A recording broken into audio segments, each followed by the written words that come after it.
Os chineses primeiro avançam com as medidas e depois regulam.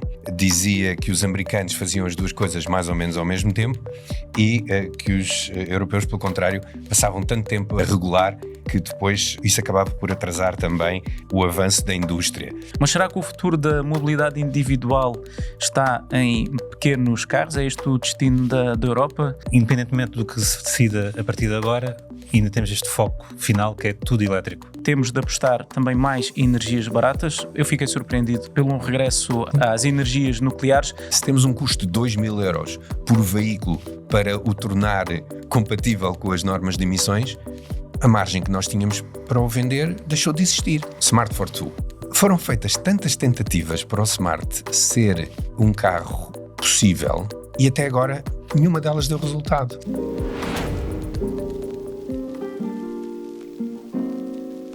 Este vai ser muito provavelmente um dos podcasts mais densos dos últimos meses, até porque o assunto assim o exige. Vamos falar do motor da economia europeia, de indústria automóvel, um tema recorrente aqui nesta mesa do Autorádio, um podcast da Razão Automóvel com o apoio do pisca.pt, mas temos novos desenvolvimentos. Nas últimas semanas, a Comissão Europeia, o Parlamento Europeu e os principais decisores da indústria automóvel têm estado reunidos para decidir qual é que será o futuro deste, que é o motor da economia europeia. E é precisamente isso que vamos debater nos próximos minutos, aqui nesta, não é nesta mesa, mas nestas duas mesas. Temos connosco hoje o Joaquim Oliveira, correspondente da Razão Automóvel, e também o Fernando Gomes, chefe de redação da Razão Automóvel. A comandar toda a emissão temos o Pedro Contreiras. Olá, Pedro, de regresso à produção do nosso Autorádio, mas não temos tempo a perder, temos muitas coisas para falar nos próximos minutos e vou elencar apenas algumas delas para que vocês também consigam se orientar ao longo dos próximos minutos, porque facilmente este Autorádio poderá começar a dispersar, porque os temas são densos. Vamos falar da estratégia da Europa, apresentada por Ursula von der Leyen há cerca de 2 semanas, onde apresentou uma nova iniciativa, vamos chamar-lhe o carro do povo europeu. Vamos também falar das metas de emissões para 2035, que parece que vão ser antecipadas, a decisão final para o final deste ano, quando estava previsto acontecer em 2026, mas o setor tem dito que não há tempo a perder, e de facto não há tempo a perder. O processo de eletrificação em curso na Europa, a ameaça chinesa na Europa e também a ameaça chinesa na China, porque parece que no mercado chinês as coisas também não estão a correr todas de feição. Stella Li, uma das principais responsáveis da BYD, vai falar mesmo num banho de sangue nos próximos anos na indústria automóvel chinesa. Mas vamos começar por cá, por o nosso mercado doméstico. E vou começar por ti, Joaquim. A estratégia da Europa parece que tem aqui um novo programa, o Small Affordable Cars Initiative, anunciado há 2 semanas por Ursula von der Leyen, discutido com todos os parceiros, tanto do lado dos construtores de automóveis como da indústria dos componentes. O que é que podemos esperar disto? Vamos passar a ter papas reformas para todos os europeus? É esta a nossa ambição? Olá, Guilherme, olá, Fernando, olá a todos os que nos veem. Essa é uma das medidas que está a ser estudada dentro de um pacote de medidas que a indústria automóvel está a pedir há algum tempo já à União Europeia e que tem demorado algum tempo a ter a luz verde. E, aliás, esse é um dos problemas dos europeus, é que demoram bastante a tomar decisões estruturantes como esta, ao passo que os rivais chineses aceleram todos os processos e passam-nos à frente ao fim e ao cabo. Aliás, eu lembro-me, eu estive quando foi o salão automóvel da China este ano, eu estive com o Ola Källenius e ele dizia os chineses primeiro avançam com as medidas e depois regulam. Dizia que os americanos faziam as duas coisas mais ou menos ao mesmo tempo e que os europeus, pelo contrário, passavam tanto tempo a regular que depois isso acabava por atrasar também o avanço da indústria. E quando o regulamento sai para fora, muitas vezes já a realidade mudou, não é? Já a realidade mudou, sim, e já são precisas outras medidas que não necessariamente aquelas. Essa medida que tu referias do estudo do qualquer coisa parecido com o K-Car japonês, mas aplicado à Europa, é uma das... enfim, de um pacote de medidas que a indústria pede à União Europeia, que começou no início do ano.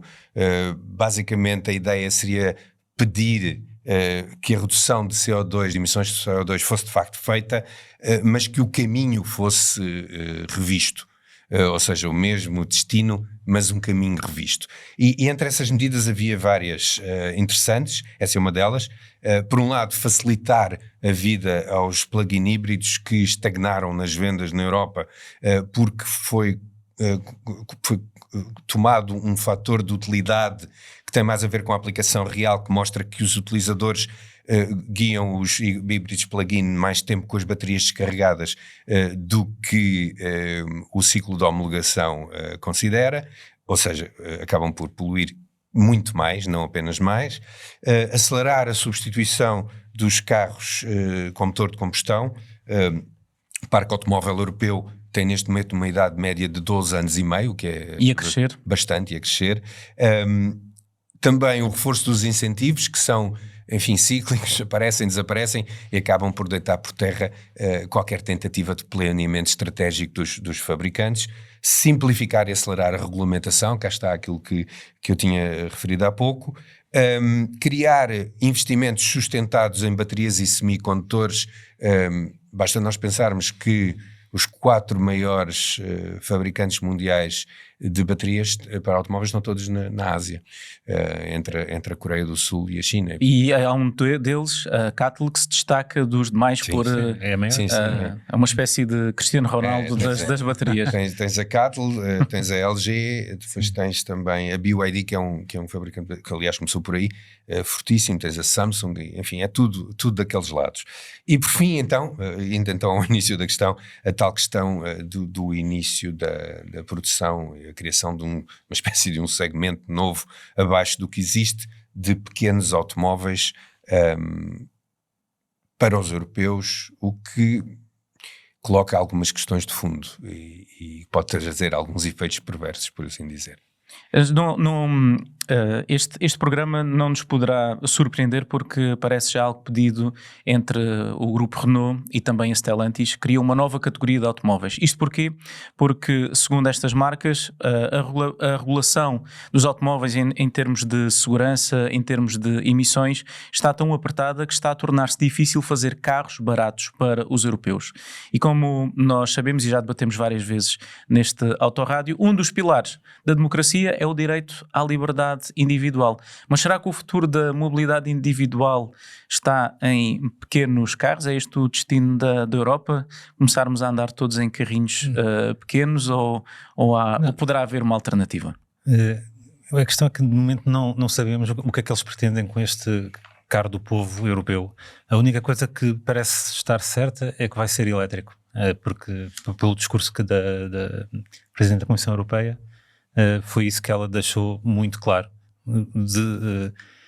Independentemente do que se decida a partir de agora, ainda temos este foco final que é tudo elétrico, basicamente.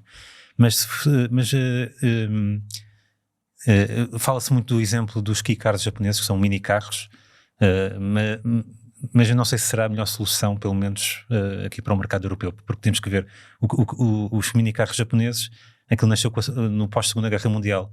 Toda a sociedade desenvolveu-se à volta daquele conceito de mobilidade e hoje representam 40% das vendas do mercado japonês.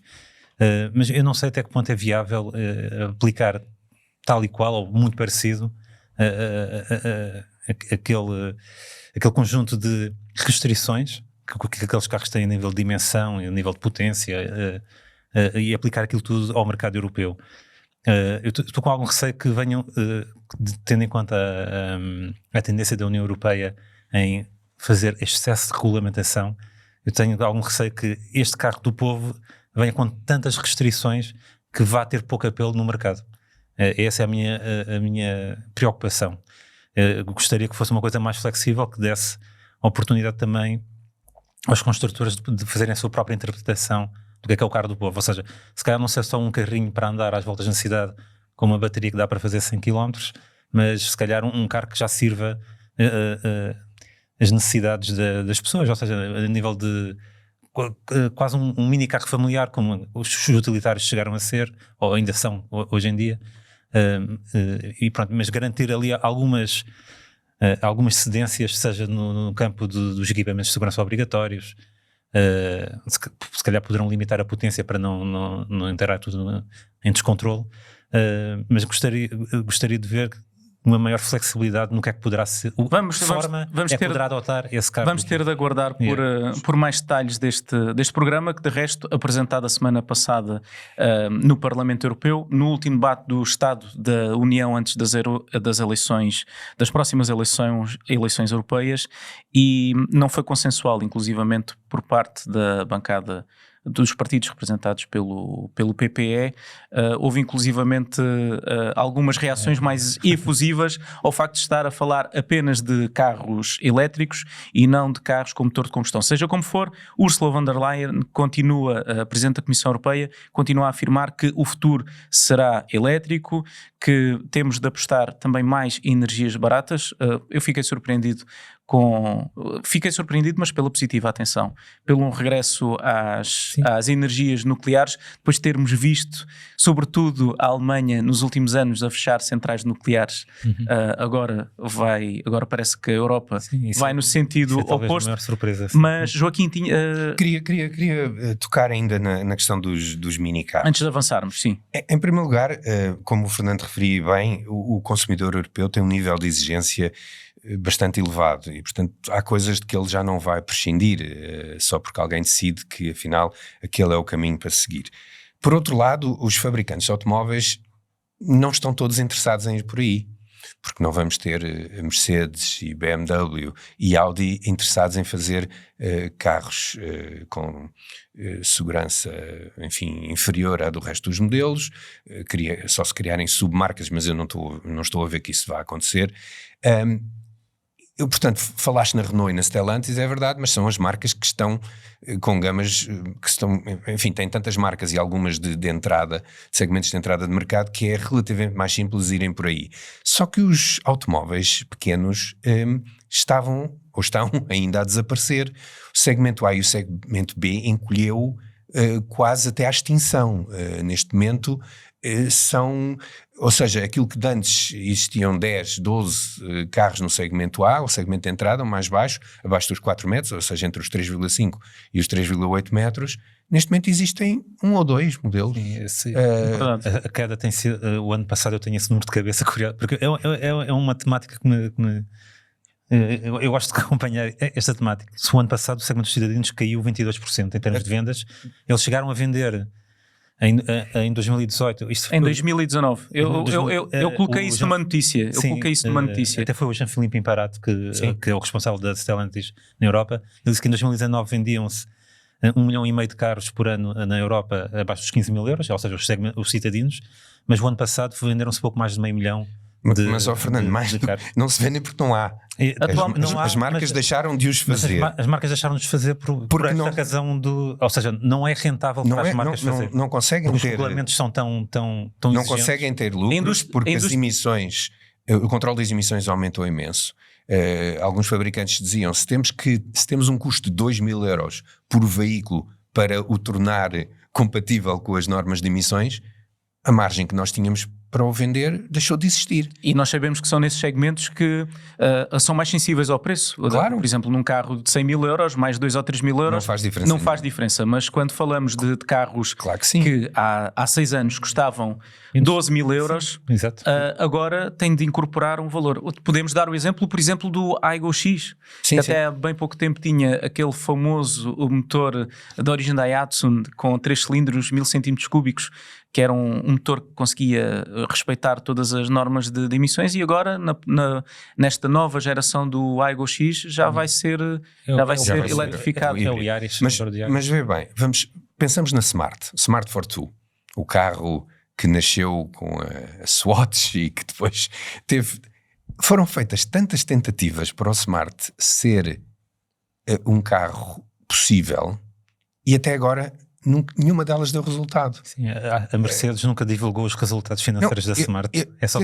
Tentaram trabalhar com a Mitsubishi, tentaram trabalhar com a Renault, neste momento já estão com os chineses, que são os que conseguem os custos de produção e de materiais em toda a cadeia de valor mais baixos, e ainda não foi possível criar um Smart de 2 lugares ou um veículo de 2 lugares rentável, pelo menos na Europa, mas na maior parte do mundo. E agora, enfim, já foi anunciada uma nova tentativa, mas mesmo os fabricantes mais poderosos, com sinergias, associando-se a outros com know-how no segmento, não o conseguiram fazer. E portanto... Mas Ursula von der Leyen parece que está determinada em fazer acontecer. Mas para isso, para fazer acontecer, realmente a União Europeia vai ter que livrar-se de alguns destes regulamentos. Deste lastro. A ACEA, a Associação de Construtores Europeus, apontou alguns desses lastros. Em primeiro lugar, naturalmente, as normas de emissões, porque a realidade não está a acompanhar aquela que era aquilo que o poder político queria, ou as ambições do poder político, custos de energia e, naturalmente, também a regulamentação. Luca Di Meo, antes de abandonar a liderança da Renault, falou que 25% dos custos de desenvolvimento e pesquisa era para ver a regulamentação. Há uma expressão boa para isto: lamber papel. Portanto, é um peso morto na economia que vai ter de ser combatido e que, de facto, a indústria está a tentar combater. Na semana passada, foi um dos temas mais vistos da razão automóvel. Decorreu a tal reunião que reuniu, por um lado, a ACEA, por outro, também a Associação de Fabricantes de Componentes Automóveis. E... Joaquim, queres-nos recordar quais é que foram alguns dos pedidos feitos por essas entidades à Comissão Europeia? Bom, os pedidos foram basicamente aqueles que eu elenquei logo no início.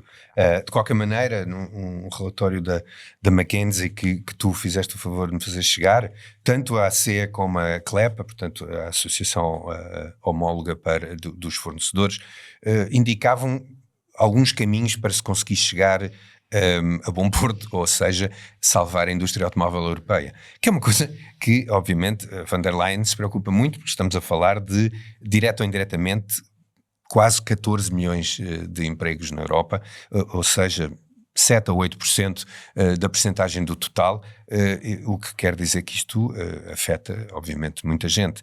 E essa é uma das razões pelas quais cada decisão é tão sensível e tão ponderada, provavelmente em alguns casos... Mas será que é mesmo ponderada? Eu vou recuperar aqui umas palavras. Estávamos em 2022.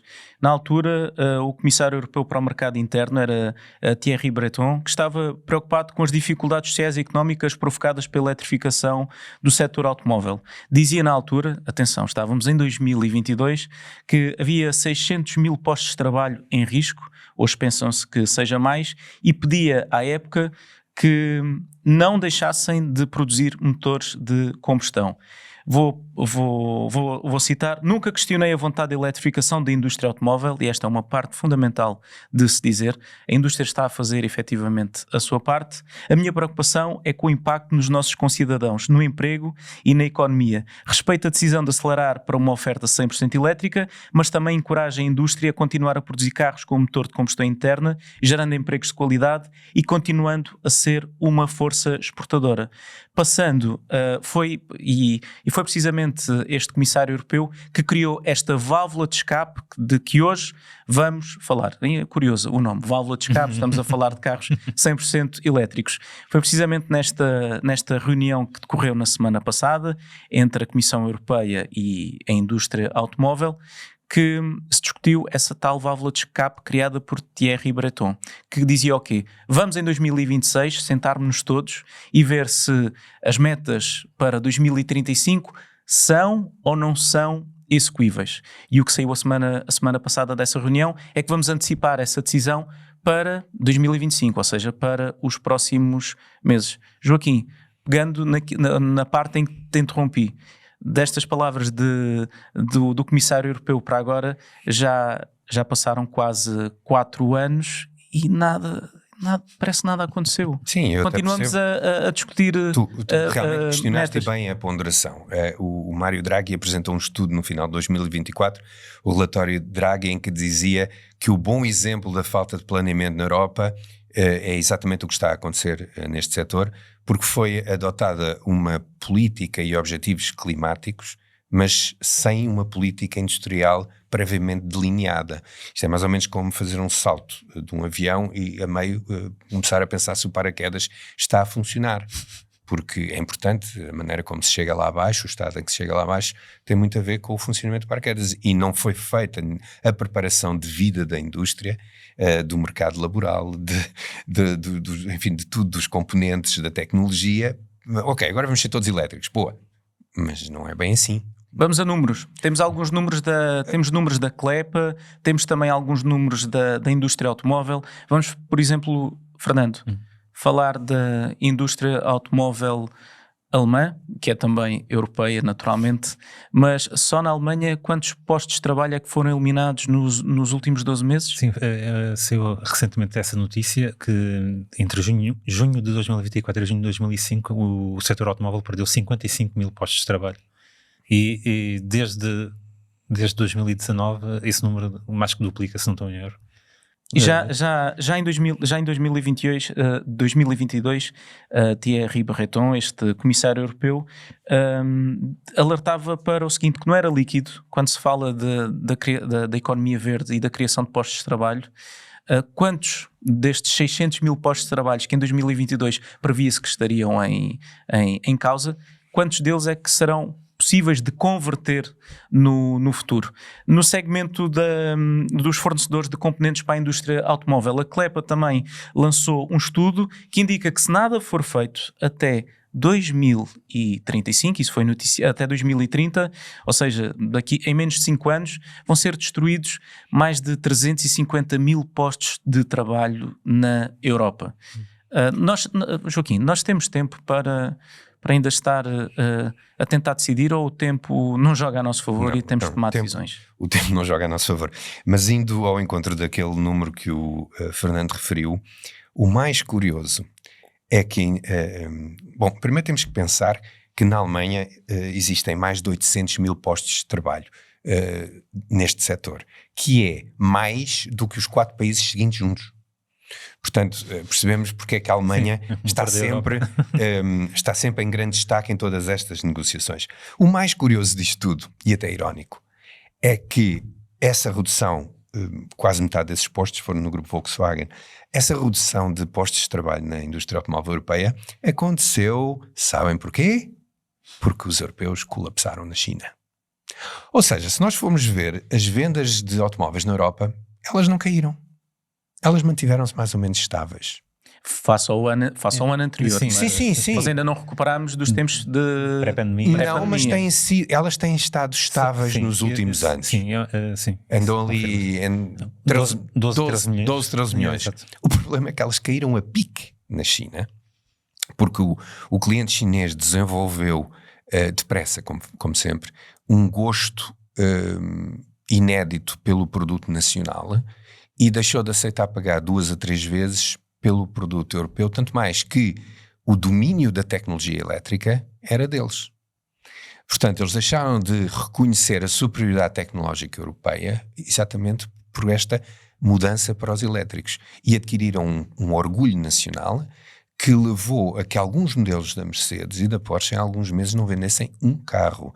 E foi esta almofada financeira que sustentou as marcas europeias durante a última década, porque na China só se vendem automóveis, enfim, a esmagadora maioria de automóveis que se vendem europeus são de marcas premium e com margens de lucro altíssimas, e foi esta almofada financeira que desapareceu e que fez colocar em risco todo o sistema montado na Europa. É Portanto, verdade, de 1993 até 2024, a Volkswagen foi, durante este período de mais de 20 anos, a marca mais vendida na China. sem dúvida. E foi por perderem o cliente chinês que eles entraram, que as contas deixaram de lhes sair. E foi daí que vieram essas reduções de postos de trabalho, encerramentos de fábricas, etc. O que é que aconteceu também com os chineses? Ao conseguirem conquistar o cliente doméstico, ao conseguirem conquistar o cliente externo, exceto os Estados Unidos que fecharam as portas, eles conseguiram criar fundos suficientes para internacionalizar as suas marcas. Existem hoje mais 18 grupos, 18 OEMs, 18 fabricantes globais, por assim dizer, do que existiam em 2018. Existem mais 50 marcas. E 50 marcas a comer, e a bom ritmo, aquilo que eram as vendas de marcas europeias, como a Volkswagen, a Porsche, a Mercedes, a BMW e a Audi. E isto é que causa o grande drama e o aumento substancial da taxa de desemprego. Vamos agarrar nesse tema dos chineses para voltar a ele mais tarde neste autorrádio. Para não sair do tema das exportações europeias. Joaquim, falavas de que foi um rombo imenso, gigantesco para as marcas europeias a quebra de vendas na China, porque na Europa as coisas não estão mal. Naturalmente, se olharmos para o período pré-pandemia, temos menos de 2 milhões de carros todos os anos vendidos na Europa, mas temos inclusivamente a Volkswagen a vender mais este ano do que vendeu em igual período do ano passado. Mas esquecendo a China e pensando agora, Fernando, nos Estados Unidos, continuando e sabendo que esta é outra das grandes forças de venda, sobretudo das marcas premiums europeias, é o mercado norte-americano. Caminhando as marcas europeias para uma eletrificação total, como é que ficam as nossas exportações para os Estados Unidos? Neste momento já estão um pouco tremidas, porque desde que Donald Trump assumiu a presidência do país, ele introduziu novas tarifas aduaneiras e isso já está... Que mudam todas as semanas? Sim, primeiro há esse problema, a gente nunca sabe ao certo o que é que aí vem.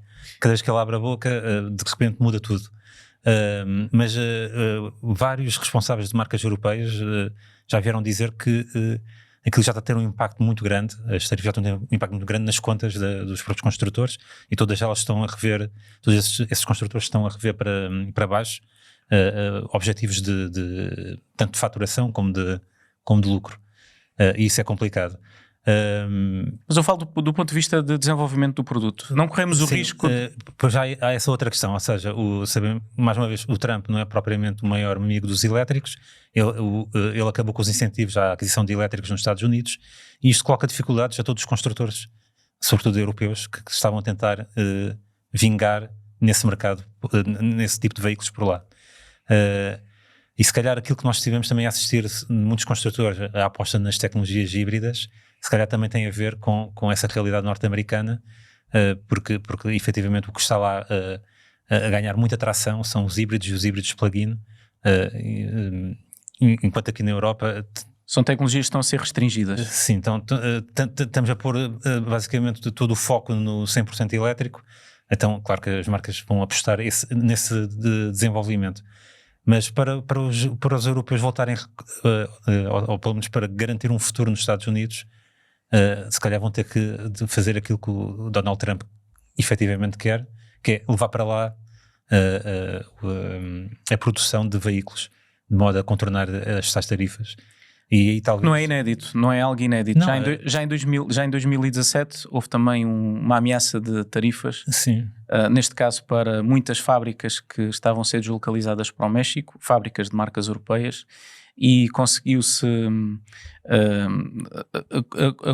evitar um descalabro das marcas europeias através do anúncio de mais investimento nas fábricas norte-americanas, mas do ponto de vista de produto não podemos correr o risco de ficar isolados, Fernando. Os elétricos europeus na China não vendem, na Europa também não vendem, e nos Estados Unidos ninguém os quer. Imaginando, por exemplo, que no futuro vamos supor, um Mercedes GLC é apenas 100% elétrico, corremos o risco De não ter para onde exportar e na Europa não ter onde o vender? É assim, não sendo tão se calhar pessimista, apesar das vendas dos elétricos não estarem na Europa, não estarem ao nível que era esperado, elas estão a crescer ano para ano, continuam a crescer. Mas isso é um problema sério. O exemplo do GLC até é muito bom, porque o GLC é o carro mais vendido da Mercedes no planeta. Ora, se eles só tiverem efetivamente um elétrico, nos Estados Unidos só vão vender na Califórnia, não vão vender em mais lado nenhum, porque nos outros estados as vendas de elétricos são zero ou muito pouco. E se na Europa não conseguem refrigerar o volume, claro que isso traz muitos problemas para a marca, que é basicamente o ganha-pão deles. Mas como temos visto também muitos construtores fazer, os modelos a combustão que teoricamente deveriam acabar com estas novas gerações de elétricos, não, eles estão a esticar a vida desses produtos já precisamente para... Aconteceu isso também com o Volvo XC90, que as notícias da sua morte foram claramente exageradas. Sim, mas nesse caso ainda melhor, porque o XC90 não só recebeu uma nova atualização, apesar de já ser um modelo de 2015, como a Volvo já confirmou que vai estar a desenvolver uma nova geração, ou seja, uma geração 100% nova, à base que vai ser só híbrido plug-in, se não estou em erro, já porque o mundo não está a ir na direção que toda a gente imaginava há 4 ou 5 anos. O mundo está a teimar a contrariar o Ursula von der Leyen, não está, Joaquim? Está. Há pouco falavas na questão das importações e das exportações. A ACEA tem no relatório deles, indica que em 2024 as exportações da Europa para fora, obviamente, caíram de 166 para 154 milhões de euros. Isso faz com que a balança comercial esteja em pior estado do que estava antes. E depois, quando vemos o destino dos veículos exportados, percebemos que, partindo de 2020, estávamos acima, por exemplo, em relação aos Estados Unidos, exportavam-se quase 25 milhões, portanto, em valor de euros em veículos. 25 mil milhões. 25 mil milhões. 25 mil milhões. Esse valor foi crescendo em 2021, 22, 23 e em 24 caiu. Caiu qualquer coisa como 10% de 23 para 24. Isto é grave. Claro que vais-me dizer, parte dessa quebra tem a ver com a incerteza. Sim, está bem, mas isso é um fator que não podemos contornar, porque o senhor, consoante o lado para onde acorda, decide aumentar 20, baixar 30 e, portanto, é impossível haver uma planificação por parte dos fabricantes do que é que vão fazer, e enquanto as coisas estiverem neste ponto, o mais provável é que não arrisquem, porque nunca se sabe o que é que vai acontecer em termos de decisões de quadro de regras. E, portanto, esta situação é grave, era o que tu dizias na China não vendemos elétricos, os europeus não vendem elétricos, os Estados Unidos existe uma enorme incerteza e uma quebra de 10% em um ano que é brutal, o mercado europeu não está a aumentar, os custos das marcas sim, numa tecnologia que eles não dominam nem controlam a cadeia de valor, portanto, enfim, não sei se o vaticínio do ex-novo presidente da Volvo, que voltou para tentar salvar o barco, ele disse numa entrevista há poucas semanas que não está seguro que todos os fabricantes europeus possam continuar a existir no futuro. Se calhar tem alguma razão, porque o quadro não é nada favorável. E alguma coisa que... Perante este quadro, e parece que esta é uma avalanche que todos nós estamos a conseguir ver a onda a aumentar, mas parece que a tomada de decisão tarda em acontecer. Como referi no início deste podcast, deste autorrádio, na passada semana houve a terceira reunião entre a indústria automóvel e a Comissão Europeia.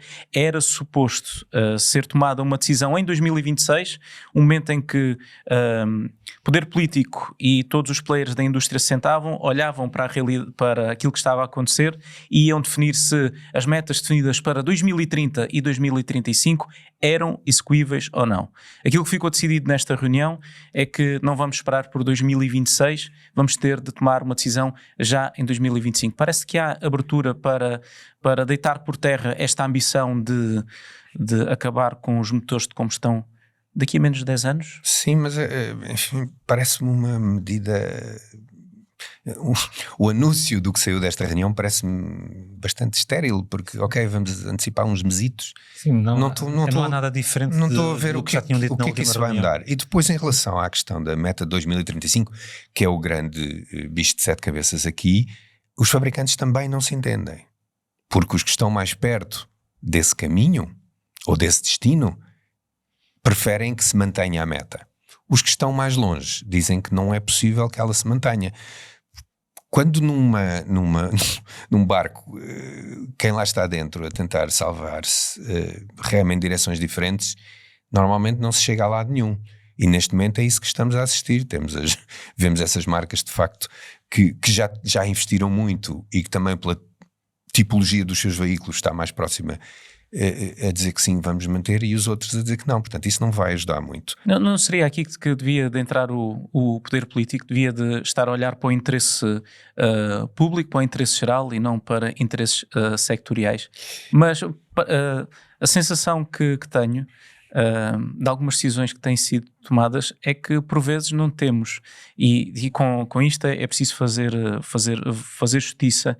A nossa ministra Maria de Graça Carvalho, que foi deputada europeia durante largos anos, Maria de Graça Carvalho, sempre disse durante bastantes vezes que no Parlamento Europeu a questão de 2035 nunca foi consensual. Ganhou sempre por margens mínimas as votações.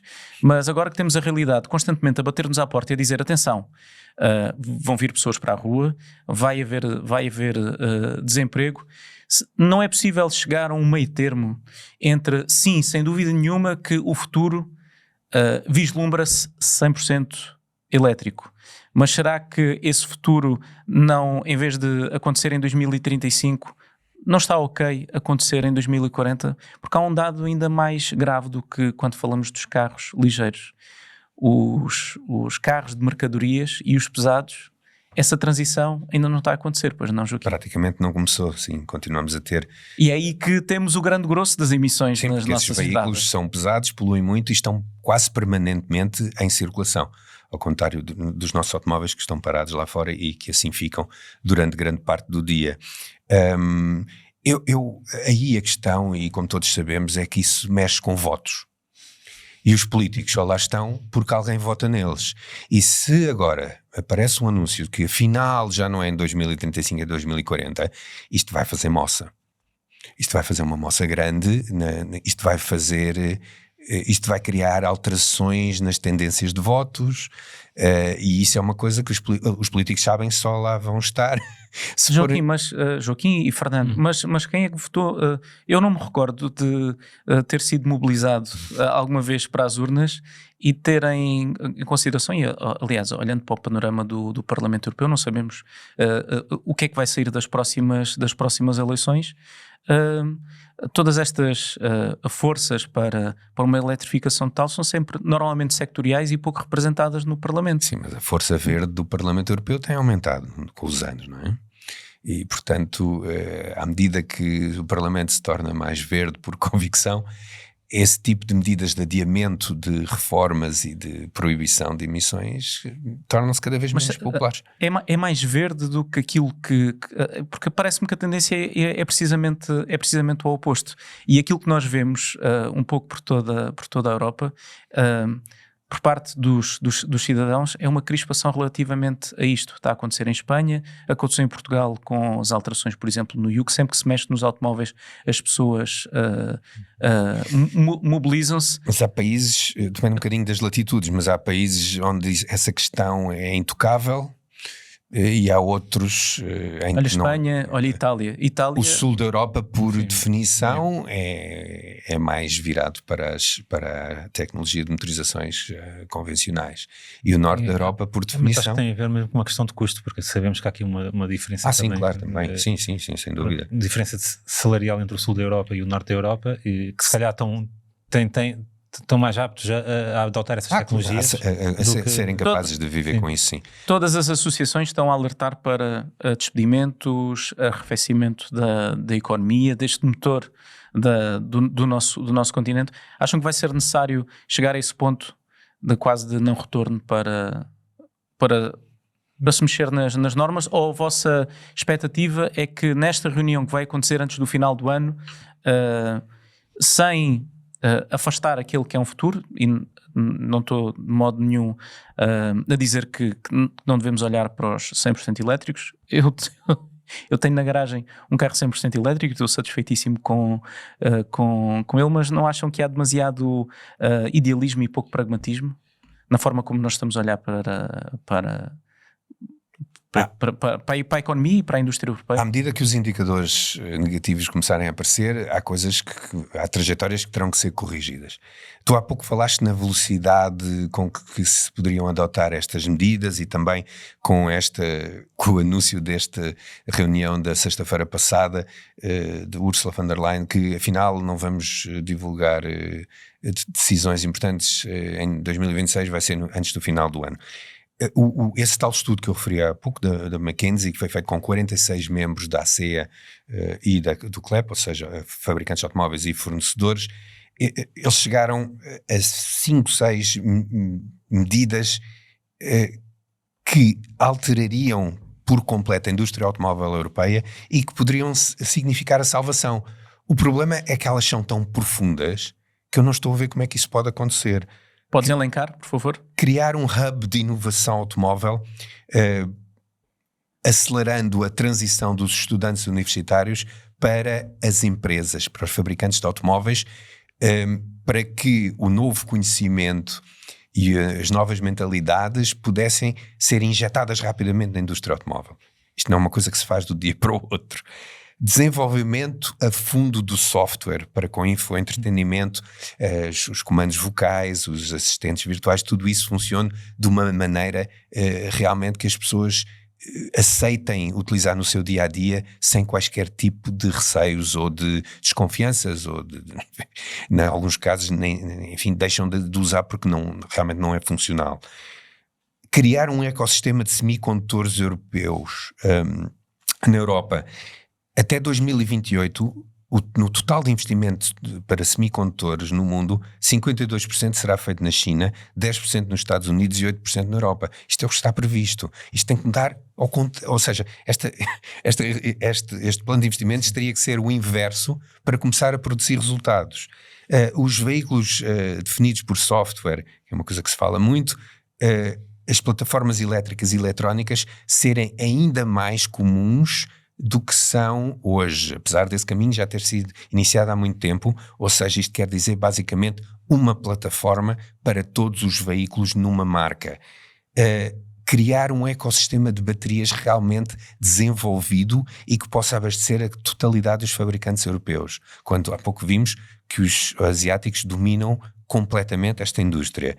E finalmente, mas que acabando por estar por tocar cada uma delas transversalmente, permitir que os fabricantes europeus alcancem o que nas marcas é conhecido como o China Speed, ou seja, o processo de desenvolvimento de um automóvel que na Europa, desde o concept car até aos testes finais dinâmicos, demora 3 a 4 anos, que possa demorar os 21 meses que tardam os chineses a fazer a mesma coisa. Isto é tocado por cada um dos pontos que fomos, mas eu não estou a ver como é que estas medidas tão profundas possam ser implementadas, na melhor das hipóteses, em menos de 5 anos. Não vejo que isso seja possível. Também não vejo. E para mais, há muitas estamos condicionados por outros fatores. Por exemplo, na questão das baterias, se a China controla a transformação das matérias-primas... Tem o controle, toda a cadeia de valor. Exatamente. 80% das terras raras do mundo... Sim, também vem de lá. Ou seja, há aqui outras condicionantes, ou seja, são transformações de tal forma profundas, como o Joaquim estava a dizer. Sinceramente não estou a ver, em prazo útil, conseguir dar a volta ao estado que está a indústria atual. Na questão, a única hipótese, o único ponto que ele refere, que eu vejo que podemos conseguir fazer alguma coisa, é o prazo de desenvolvimento dos automóveis. Porque com recurso à simulação, inteligência artificial e isso tudo, acho que isso é o único aspecto viável de conseguirmos acompanhar os chineses. Vamos conseguir acelerar. Aliás, a Mercedes, por exemplo, só para dar um exemplo, criou um departamento satélite para fazer desenvolvimento, para tentar replicar as estruturas ágeis chinesas, para conseguir acelerar esse desenvolvimento. A questão é que os chineses não vão parar. Portanto, se daqui a não sei quanto tempo nós conseguíssemos ficar perto dos tais 21 meses, o que me parece um cenário utópico, mas se chegássemos a metade desse caminho, se calhar os chineses já não vão estar nos 21 meses. Estão nos 12. Então, questão. E temos visto esse movimento nos últimos meses, nomeadamente por parte da Volkswagen, que adquiriu uma parte substancial da XPeng e que neste mercado vai começar a utilizar as suas plataformas, as plataformas da XPeng, nesta nova Audi sem os anéis. Foram-se os anéis. A Audi é com a SAIC. É com a SAIC, ok. A Volkswagen é com a XPeng, exatamente. Mas era precisamente aí que eu ia. Está a utilizar know-how chinês para produzir modelos na China. Durante estes últimos anos temos assistido precisamente a isso, à saída de know-how europeu para a China. Será que nos próximos anos, para essa aceleração que falava, Joaquim, vamos assistir ao cenário inverso? Vinda de know-how chinês para a Europa? Não tenho a menor dúvida. Ou seja, vamos ter carros europeus com plataformas chinesas? Vamos ter bastante. Já temos, aliás. Já temos e vamos ter mais. Se vocês se lembrarem, na transição do século, os chineses fizeram a primeira investida na Europa. Tentaram vir, trouxeram cá os carros, levaram a Euro NCAP, então mandam lá aí esses carritos contra o muro. E receberam o que sobrou desses testes de colisão em sacos de plástico e disse, olha, isto foi o que sobrou do seu carro. E eles voltaram envergonhados para casa, porque realmente, além dos designs serem cópias grosseiras do design dos carros europeus, eles não sabiam fazer automóveis e os carros desfaziam-se literalmente. Voltaram para casa e o que é que decidiram fazer? Bom, então a maneira de nós conseguirmos dar a volta a isto é, por um lado, criando joint venture, só permitir aos fabricantes europeus entrarem no mercado chinês, muito é possível, se eles tiverem uma joint venture com um produtor local. E assim sugamos o know-how desse fabricante europeu e injetamos-o nas nossas marcas. Esse era o ponto número 1. Ponto número 2. Contratamos diretores de estilo credenciados da Europa para virem para cá desenhar carros, enfim, veículos que sejam originais nas suas linhas e que não sejam ridículos. E fizeram-no também. Temos lá Wolfgang Jäger, que foi número 1 da Audi e da Alfa Romeo Designs, temos lá o Stefan Silav, temos lá muita gente de créditos firmados na indústria automóvel mundial. E com isso conseguiram dar a volta aos dois problemas. Neste momento, e respondendo um bocadinho mais diretamente à questão que me colocavas, eu não vejo qual é que seja o interesse deles em adquirirem tecnologia europeia, porque são eles que dominam a tecnologia. Não, exatamente.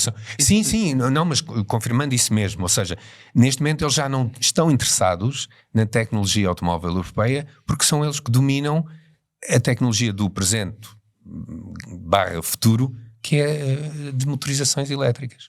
Ainda a semana passada noticiámos que a CATL deu um novo salto, conseguiu a certificação da bateria, certificação de uma bateria de sódio que pode, de forma substancial, baixar o custo dos carros elétricos, sobretudo daqueles que são mais baratos. Isto pode mudar, de facto, caso consiga entrar em produção. Eles dizem que é execuível a equação, porque isto é o componente mais caro de um carro elétrico. Mas de qualquer forma, disse da tecnologia chinesa vir para a Europa, ou seja, os construtores europeus adquirirem tecnologia chinesa, no tal relatório da McKinsey, por acaso dizia lá uma coisa interessante, porque nós, desde os anos 90 que ouvimos falar do carro global, um carro que possa ser vendido em todo o lado, e o que estamos a assistir agora é a inversão disso, ou seja, vamos regionalizar outra vez o automóvel, e vamos ter automóveis que só vão ser vendidos na China.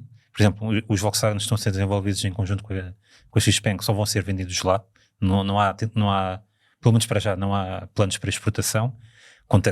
assenta em plataformas da Xpeng, pronto, tudo conteúdo local. Na Europa continuaremos a ter os nossos Volkswagens desenvolvidos e produzidos cá, e nos Estados Unidos eles também já têm lá a fábrica, e os produtos que só estão a fazer lá, por exemplo, eles desenvolveram, eles adquiriram aquela marca americana Scout, e vão entrar em produção esse SUV e pick-up que são elétricos ou então com elétricos com extensor de autonomia, mas também com tecnologia, e aí estão associados também vão estar associados à Rivian, sobretudo na questão da questão eletrónica, que a Rivian é uma marca um construtor norte-americano. Ou seja, eu acho que vamos começar a assistir a ilhas de desenvolvimento, estão todos debaixo do mesmo teto da marca, mas vão ser coisas bastante diferentes. Se calhar o exemplo que eu posso encontrar melhor era o da Ford nos anos 60 e 70, que tinha a Ford americana, a Ford alemã, a Ford britânica. Pronto, ninguém falava uns com os outros, eram quase 3 entidades distintas, mas eu acho que isso poderá acontecer em parte, mas ainda assim, pelo menos ao nível do software e das arquiteturas elétricas, é bom que eles encontrem formas de fazer economias de escala e sinergias, porque aí é que está o verdadeiro custo de desenvolvimento. Mas Fernando, aí há 2 questões. Em primeiro lugar, em relação aos chineses, os europeus estão a fazer isso porque deixou de haver valor reconhecido às marcas europeias. Sim, claro. E passou a existir mais valor das marcas chinesas. Portanto, se a tecnologia é mais barata e se deixaram de ter a vantagem de imagem, portanto, mais vale aproveitar essas sinergias com os chineses. Em relação aos Estados Unidos, eu sei que isto muda todas as semanas, mas nas últimas conversações que houve entre os Estados Unidos e a Europa, estava a ser equacionada uma hipótese de se passar a adotar regras de emissões mais uniformes e regras até de produção dos veículos e normas de segurança. E, portanto, se isso avançar, até se estará a ir na direção contrária, ou seja, numa maior uniformização entre a Europa e os Estados, regulamentar entre a Europa e os Estados Unidos. E isso poderá significar uma redução substancial de custo. Mas como eu disse logo, vai depender muito da disposição do Sr. Trump, porque um dia a Sra. Von der Leyen é fantástica, no outro dia é inimiga, e portanto vai depender muito. Um pouco como Putin, não é? Sim, vai depender muito disso. Sim, mas se fosse esse o caminho a ser seguido, existiria uma tendência para uma maior uniformização entre a Europa e os Estados Unidos. Só para completar aqui, porque há muito tempo que a indústria automóvel global tem essa ambição de haver uma uniformização dos regulamentos, porque ajudaria imenso na redução dos custos de desenvolvimento. Uma ambição utópica, porque nem sequer estivemos próximo disso em nenhum momento. Obviamente, mas pronto, por exemplo, o WLTP foi uma tentativa é usado pela Europa, pelo Japão, mas pronto, houve esta tentativa de uniformizar, sobretudo a nível de normas de emissões e de segurança. O que o Joaquim está a falar, eu acho que nem é tanta uniformização, é uma questão de reconhecimento que permite que se vender um carro europeu lá sem ter que obedecer propriamente às regras americanas. Isso baixará muito os custos. Sim, obviamente, isso é óbvio, né? Se não tens que adaptar um veículo para ser vendido... Eu não acredito que isso venha a acontecer, pela questão que o Joaquim levantava há pouco, que era das pressões sectoriais, porque há sempre alguém que fica a perder. Não há um sentimento de corpo, muitas vezes, nestas questões. Mas pegando nessa dicotomia que estavas a criar entre China e Ocidente. E falando da tecnologia, estávamos a falar precisamente da tecnologia. Nós testamos todo o tipo de carros, muitas vezes antes deles chegarem ao mercado, provenientes de todos os construtores e de todas as partes dos 4 cantos do mundo. Achas neste momento que vamos colocar de parte os custos de produção, as economias de escala, o domínio da cadeia de valor? Vamos falar apenas do produto e da sua tecnologia. Achas que os chineses têm neste momento, olhando para o produto final, uma vantagem face àquilo que os europeus são capazes de fazer ou que os americanos são capazes de fazer? Naquilo que o utilizador sente. Exatamente. Em termos de consumos, acho que não existe uma vantagem muito evidente. A tensão de 800 volts já é uma coisa que existe nos europeus e nos chineses e, portanto, velocidades de carregamento mais altas com potências de carregamento superiores. Aí, para o utilizador, dependendo da marca, existe nos 2 lados. Eu sei que é uma pergunta densa, eu posso dar algum tempo e também para o Fernando para pensarem sobre isso, porque eu fiz há pouco tempo um exercício interessante e peguei em 3 exemplos de carros elétricos: Tesla Model 3, o BYD Seal e o Volkswagen ID.7. E estive a comparar. E, por exemplo, o Model 3, com baterias menores e com menos 500 kg de peso, consegue cumprir mais quilómetros do que o seu rival chinês. O ID.7, se nós tirarmos da equação o valor, também consegue eficiências e autonomias extraordinárias. Portanto, sim, era o que eu dizia, em termos de aquilo que o consumidor sente, ele não sente uma vantagem tecnológica grande. É do outro lado nos custos e, portanto, é-lhe oferecido um produto por um valor substancialmente inferior. É mais por aí. No que diz respeito à dinâmica, não sentimos grande diferença na dinâmica, porque os carros elétricos têm um disparo instantâneo. A crítica que se pode fazer é andarem depressa demais ou acelerarem depressa demais. Portanto, aí também não vamos notar a diferença.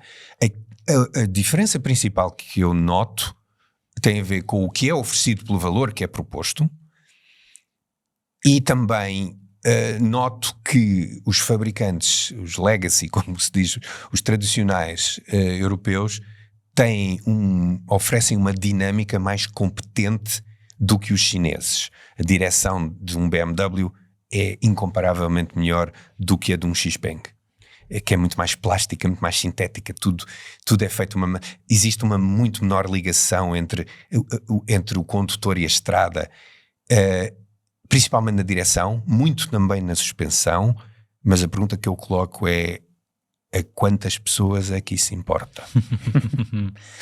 A mim importa-me. Sim, mas é cada vez mais uma minoria. É uma minoria. E os carros até são assim porque o público chinês não tem grande interesse nessas questões. Exato. Basicamente. Mas mesmo quando eles passam por aqueles estágios de R&D nos departamentos europeus, nunca ficam... são muito poucos os casos em que existe uma aproximação real.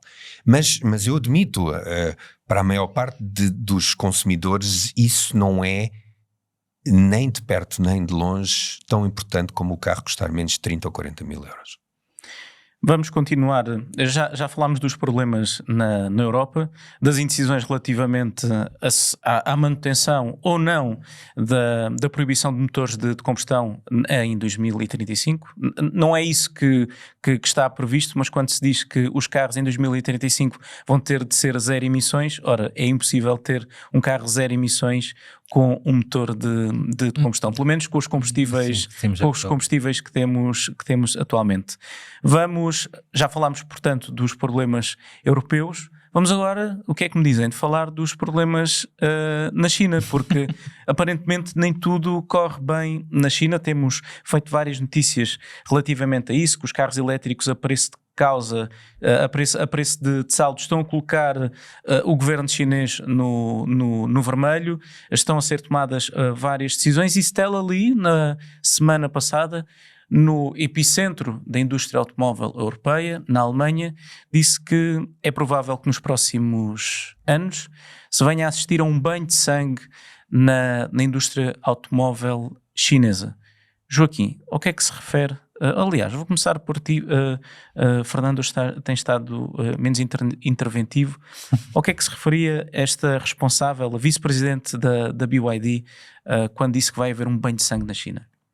Não deixa de ser irónico que seja a BYD a dizer isso quando é uma das principais responsáveis pela situação atual do mercado chinês. Ou seja, basicamente na China, apesar do tiro de partida ter sido dado pela Tesla quando começou a baixar o preço dos seus carros, e isso deu início a uma guerra de preços, ou seja, os preços começaram a descer, e é também uma das razões pelas quais nós falamos aqui que os construtores europeus perderam tantas vendas lá. Só que é assim, a guerra de preços é insustentável, porque quando começas a vender o carro a preço de custo, ou se calhar até abaixo do preço de custo, só estás a gerar prejuízo, não estás a gerar lucro, e a viabilidade de muitas dessas empresas está a ser agora colocada em causa. Ou seja, o banho de sangue que ela se refere, vamos ver muito provavelmente nos próximos anos, muitos destes construtores chineses, e são mais que as mães, desculpa a expressão, mas estamos a falar de mais de 100, aliás, o ano passado até se contava 200 e tal ou 300 e tal construtores de automóveis na China. Ainda que alguns desses dizer que fazem automóveis sim, é um esforço. É um esforço, exatamente. Mas se calhar vamos ver muitos desses construtores ou a fechar portas, ou então vamos assistir a uma onda de aquisições e fusões, que é aquilo que eu acho que vai acontecer. Mas isto também não é, ou seja, pode ser preocupante no imediato, mas é um processo que todas as regiões do mundo que produzem automóveis já passaram. Aconteceu aqui na Europa, aconteceu nos Estados Unidos.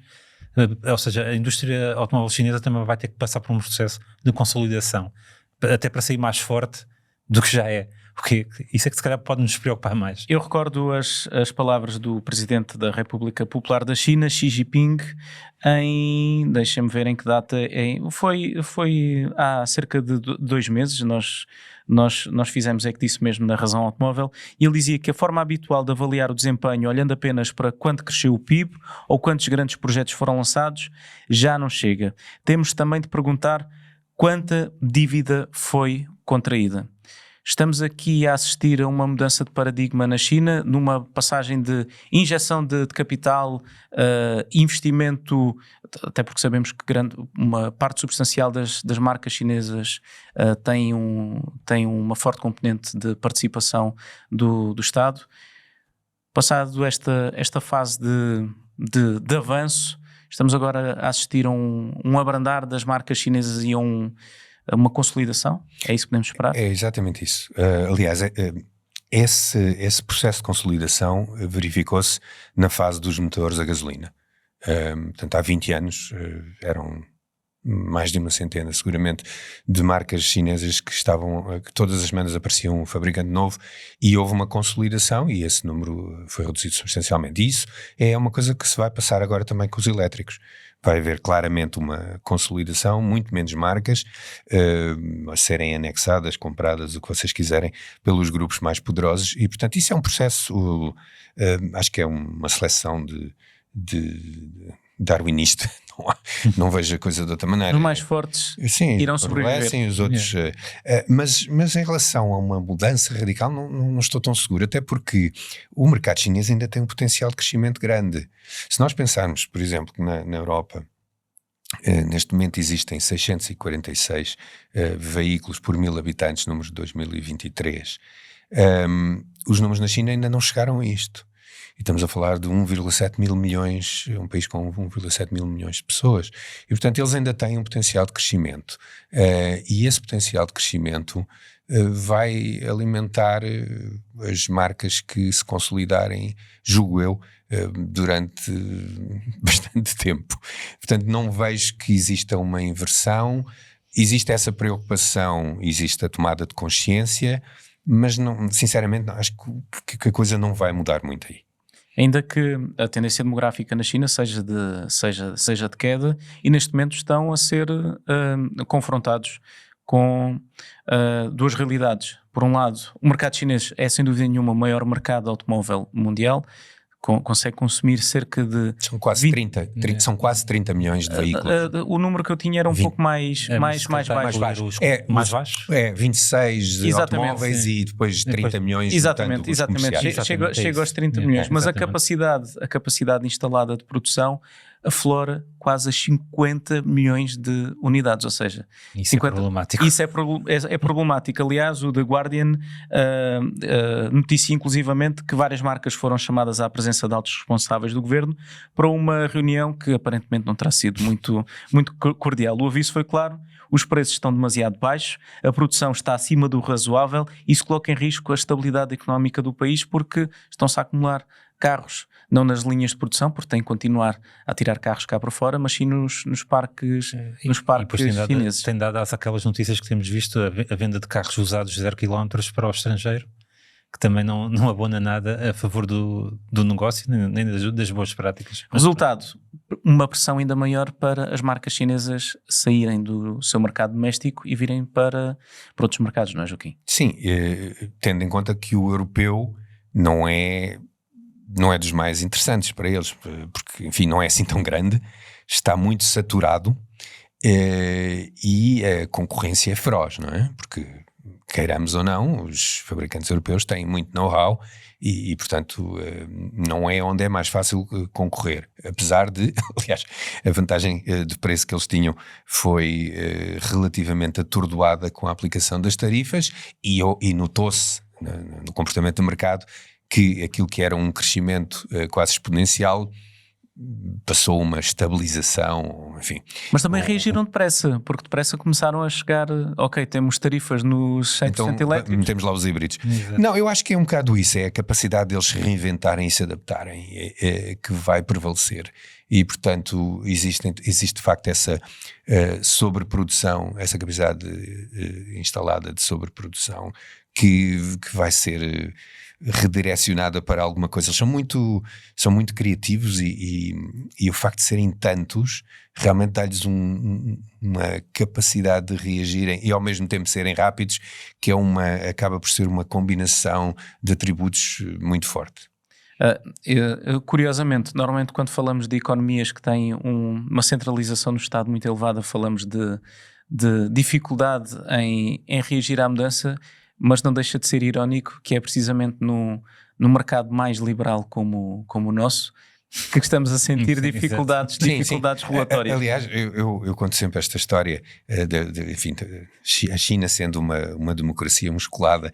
Eu tive um episódio incrível há cerca de 7, 8 anos na China. Eu ia à China todos os anos ao salão, ao Auto China, que alternava entre Pequim e Xangai. E uma das coisas que cheguei a considerar foi levar umas coisas destas para colocar nos ouvidos, porque o ruído das buzinadelas era ensurdecedor. As motas a buzinar, os carros, toda a gente. Buzinar era a prática comum de qualquer condutor. E isso era uma coisa bastante aflitiva para quem não está habituado àquele padrão de comportamento. E há um dia que foi sensivelmente 7, 8 anos, que eu aterro, o senhor vai-me buscar e vou no caminho e já estou a preparar-me e não ouço nada. Nem uma buzina. E eu comecei a pensar, bom, deve ter comido qualquer coisa, deve estar aqui num estado de transe, não estou a perceber o que é que se passa, mas realmente era isso que estava a acontecer. E eu perguntei ao condutor, desculpe, o que é que aconteceu que ninguém buzina? É que o governo implementou uma lei, quem buzinasse era multado, preso, açoitado em praça pública, etc. De um dia para o outro, ninguém buzinava. Eu parecia que estava no centro de Zurique. E isso mostra realmente que às vezes esse tipo de regimes funciona muito bem quando se quer adotar uma nova direção e enfim, com o que possa haver de criticável, tem algumas virtudes também. Imaginem isso aplicado em Portugal aos piscas. As maravilhas. Aos piscas. Aos piscas. Olha, mencionar o nosso patrocinador, o piscapisca.pt, um portal onde vocês podem escapar ao preço dos carros, está cada vez a aumentar mais. Aliás, são cada vez mais os portugueses a recorrer ao mercado de usados. Para terem ideia, são mais de 600 mil carros todos os anos são transacionados no mercado de usados contra os cerca de 200 mil no mercado dos novos. E por falar em mercado, estávamos a falar de exportações e posso dar-vos nota de para onde é que estão a ir os carros chineses, quais é que são os países que estão a absorver as exportações chinesas. Em primeiro lugar, o México, que face a 2024 já está este ano a exportar mais 30%. Em segundo lugar, os Emirados Árabes Unidos. Em terceiro lugar, a Rússia, que teve uma quebra substancial no último ano. Depois, em quarto lugar, Brasil, com 150 mil unidades. Bélgica, com 147 mil, é o primeiro país europeu. Em sexto lugar, o Reino Unido.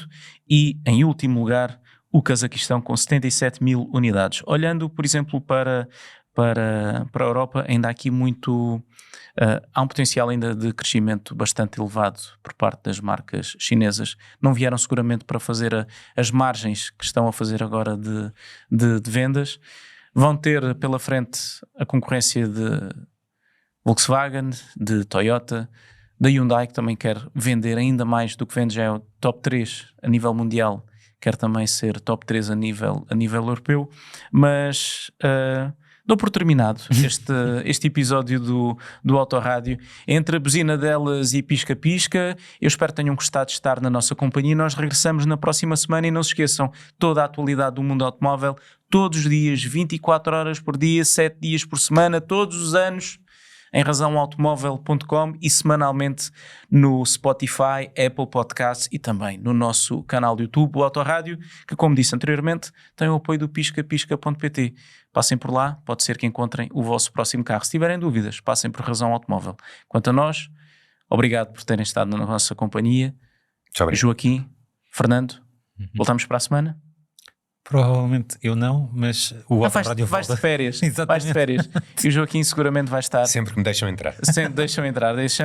É mais difícil a tua agenda. Entre Ferraris, Rolls-Royce e carros também mais mundanos. Dacias, etc. Há um pouco de tudo e podem ver as avaliações e os testes do Joaquim, também as crónicas em razãoautomóvel.com. Agora sim, vamos terminar. Até ao próximo Autorádio. Obrigado.